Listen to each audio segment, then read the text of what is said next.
On va travailler aujourd'hui sur une nouvelle leçon. Cette leçon donc s'intitule « Traiter le contrôle des comptes fournisseurs ». Alors, tout d'abord, on l'a déjà vu, vous allez être dans l'obligation de faire le lettrage. Ça, c'est le grand livre des comptes fournisseurs. Mais pour pouvoir vous expliquer comment on arrive à créer un compte fournisseur, je vais vous faire un petit travail sur la comptabilité que nous voyons durant les cours de TP. Alors, on va partir sur une situation comptable. Je reçois, par exemple, le 1er janvier, une facture de mon fournisseur. Pourquoi je reçois cette facture? Parce que j'ai acheté des marchandises. Le compte achat de marchandises et le compte 607. Ici, je mettrai donc au débit le montant des marchandises achetées. Je pars sur l'idée que les marchandises en hors taxe est égale à 200 €. Je dois régler une TVA à l'État. TVA déductible 44,566 qui sera égale à 20% de 200 €, donc ça me fera 40 €. Donc, en tout au fournisseur, j'ai une dette de 240 €. Ici, compte fournisseur, c'est 401. Ce fournisseur, on l'appellera fournisseur A, 401A. Et au crédit, alors, je me suis trompée, ça c'est 240. Et ça, je voulais mettre l'intitulé. Donc là, c'est achat de marchandises, TVA. Et là, c'est le fournisseur A.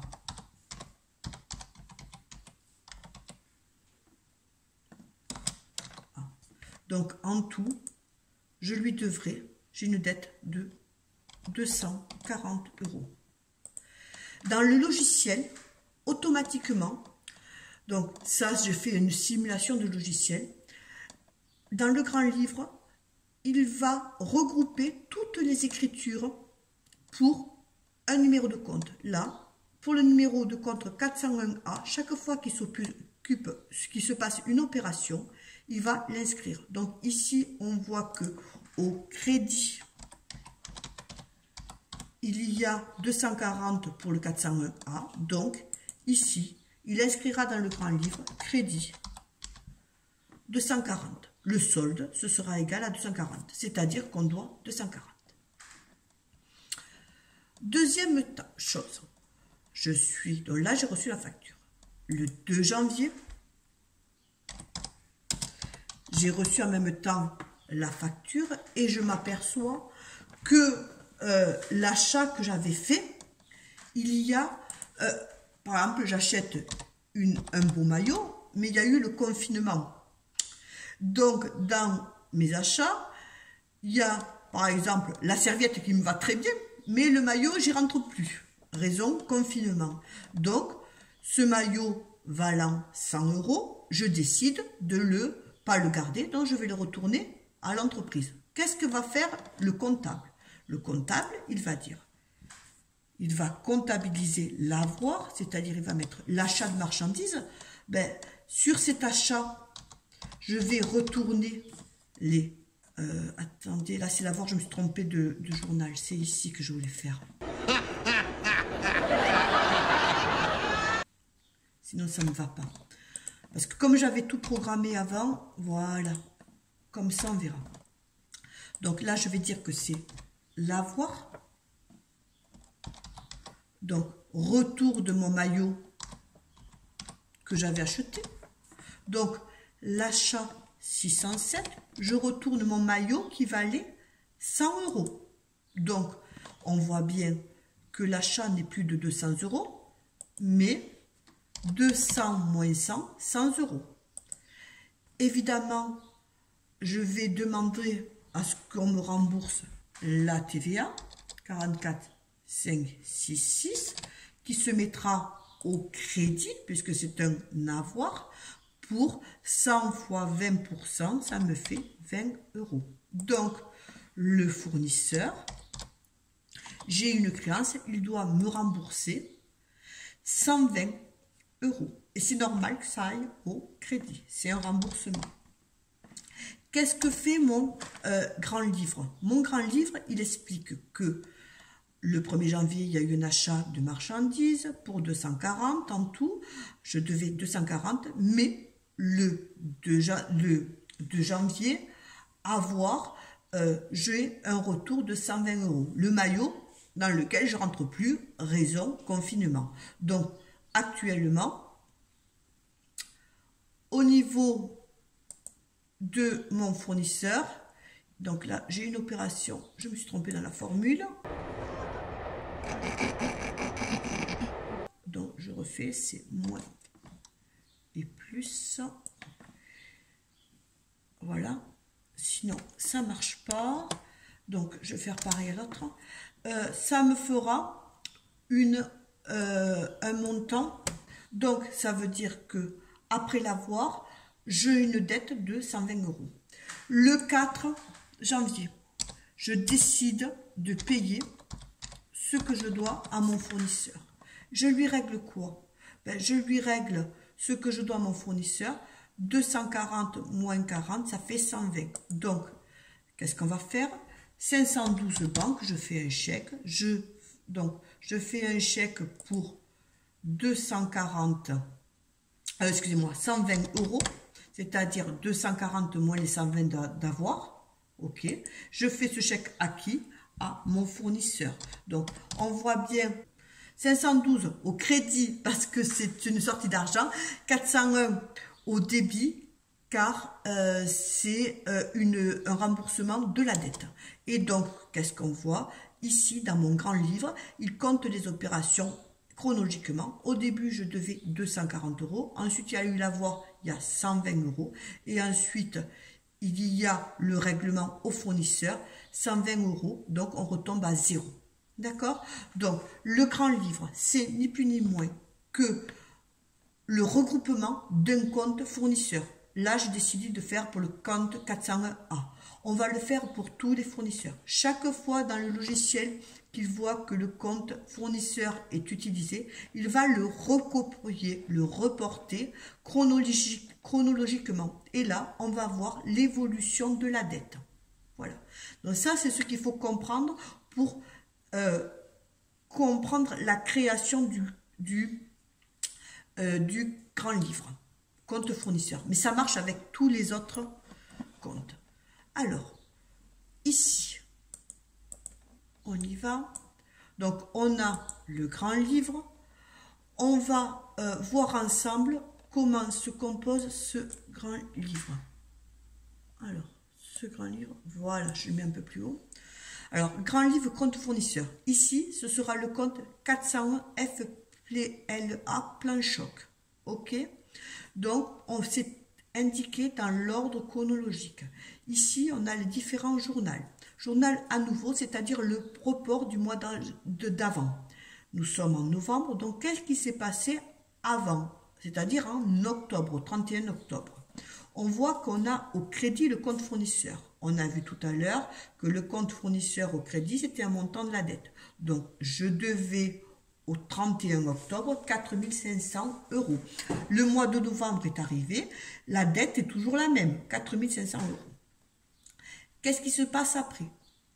La banque, BQ, c'est-à-dire que j'ai fait un chèque. J'ai fait un chèque d'un acompte sur relevé de 1000 euros. Donc, mes 1000 euros se mettent au débit. Dans ce cas, j'ai eu un solde de 3500. Ensuite, achat, ou des fois on peut mettre aussi AC.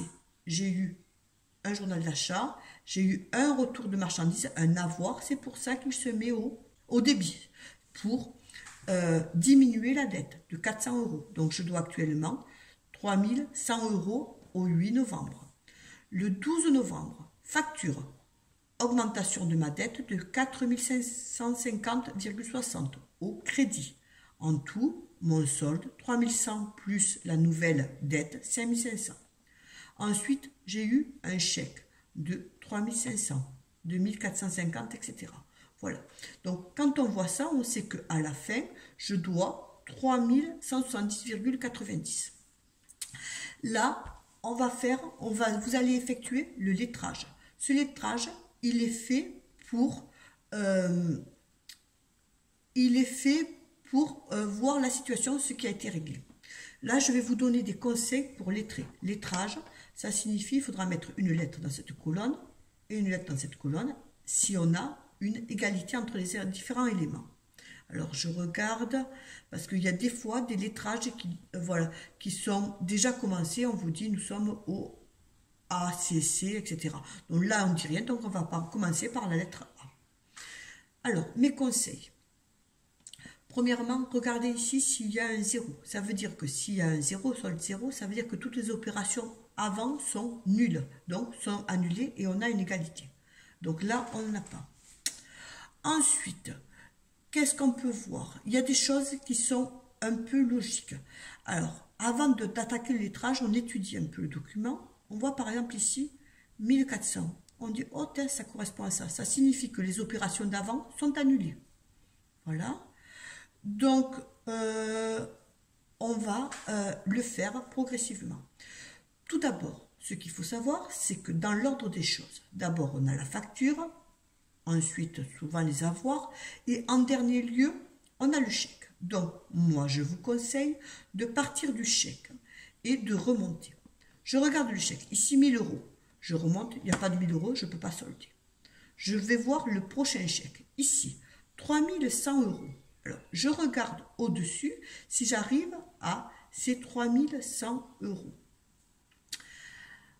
Ben, je vois que 4500, 3100, je les ai là, dans le solde. Ça signifie que ça, ça fait 3100. Donc, ça voudra dire que je pourrais lettrer ces 4 opérations. Donc, ici, je vais mettre la lettre A, ici A, ici A, ici A. Donc, cette opération, cette opération, cette opération et cette opération sont lettrées.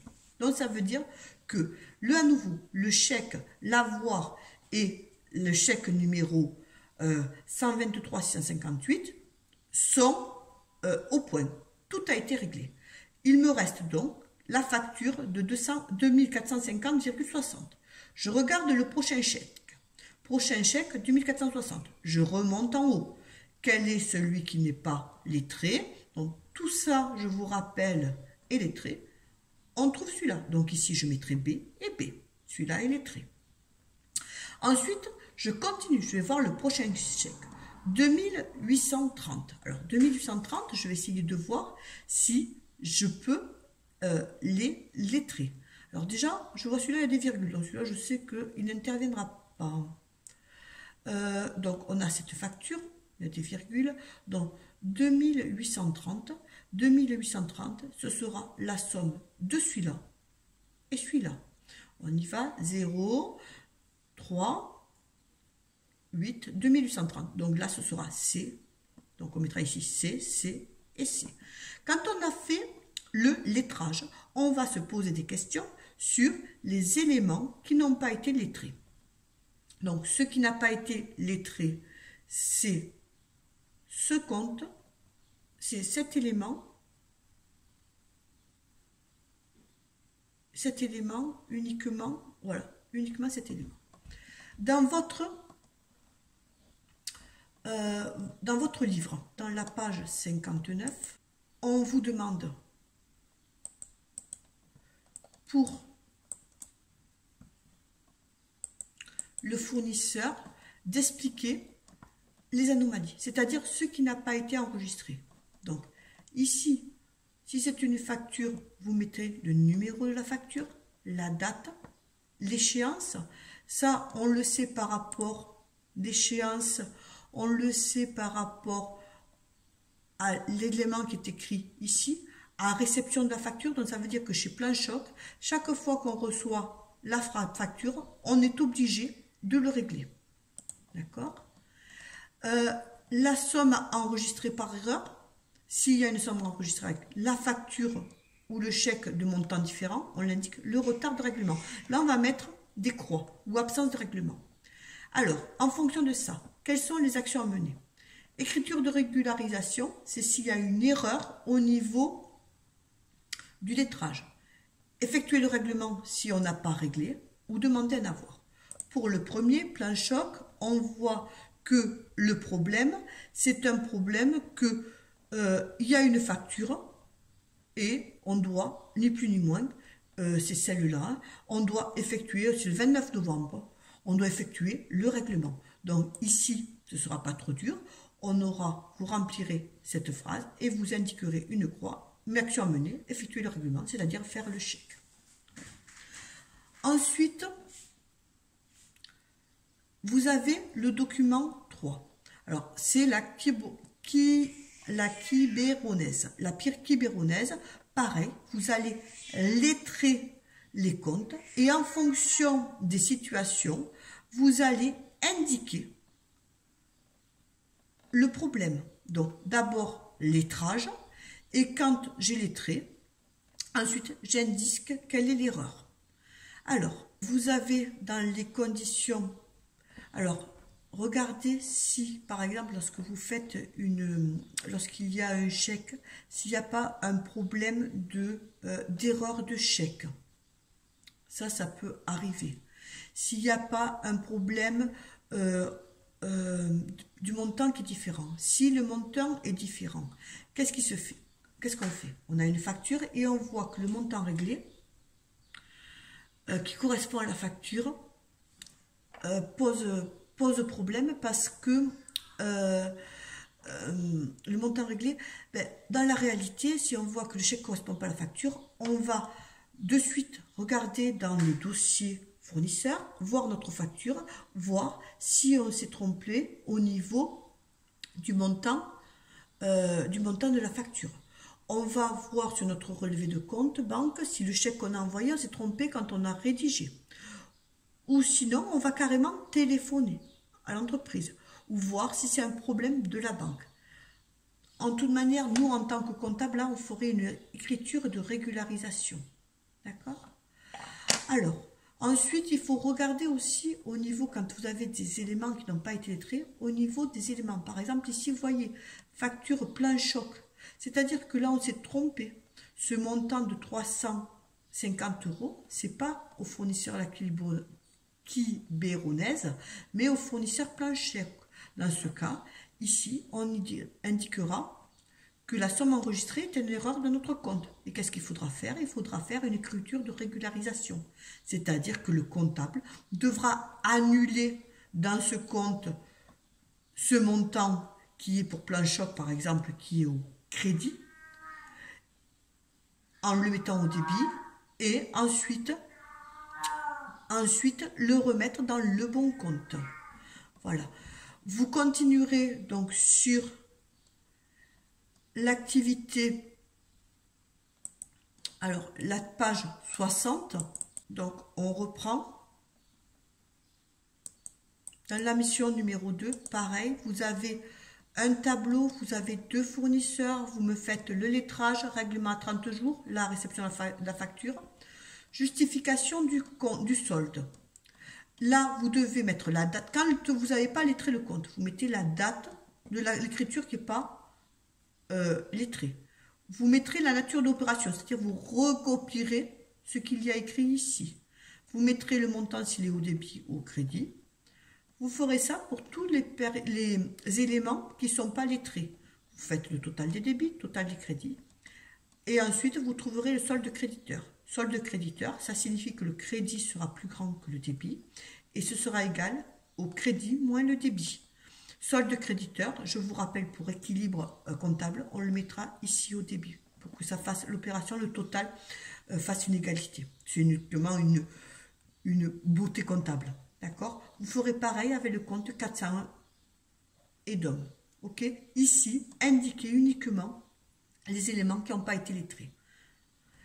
Ensuite, dans la page 61, c'est le tableau des anomalies décelées.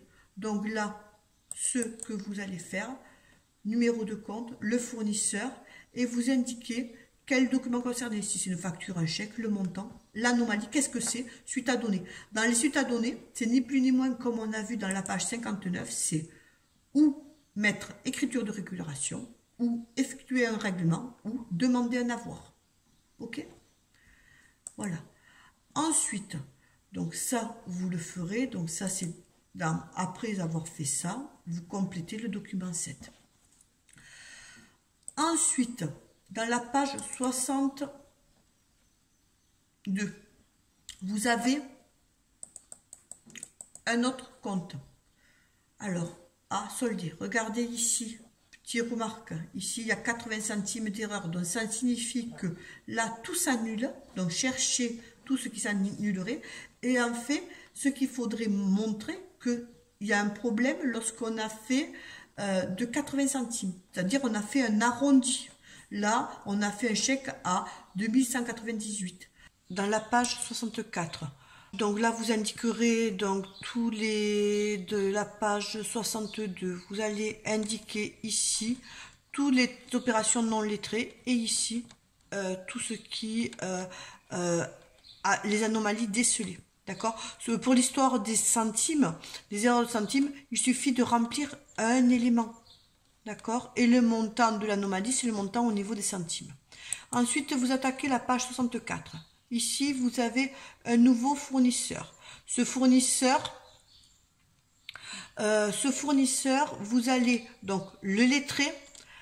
Attention, vous voyez ici, notamment, vous avez le 00 au niveau du solde. Ça signifie que toutes les opérations au-dessus s'annulent. Donc, déjà, je sais qu'il n'y a pas, il y a toutes ces opérations qui sont soldées. Ensuite, vous regardez bien au niveau des éléments s'il n'y a pas une erreur au niveau des libellés. Quand vous arrivez à la fin de cette page 64, vous devez remplir le tableau des anomalies, c'est-à-dire ici, le règlement étant à 10 jours, vous mettez une croix et vous dites s'il faut régulariser, faire un règlement ou autre, c'est-à-dire téléphoner. Et ici, vous allez répondre, alors c'est par fax. Alors ce fax, vous allez dater, etc. et expliquer, répondre en fait à la demande puisqu'on a reçu un courrier de notre fournisseur nous disant que on n'avait pas réglé, on avait une lettre de relance pour la facture numéro 2578 qui est ici, qu'elle ne saurait pas été réglée. Or, on voit bien qu'elle a été réglée, hein, 2578 avec ce chèque, donc vous allez l'expliquer que cette facture a bien été réglée. Voilà, bon courage. Voilà, surtout dans le problème du lettrage, il ne faut pas se prendre, la tête, il faut y aller tranquillement, partir étape par étape, regarder le solde, ça me permet de voir, regarder quand il y a le chèque, essayer de remonter pour voir qu'est-ce qui s'annule, etc. Ok?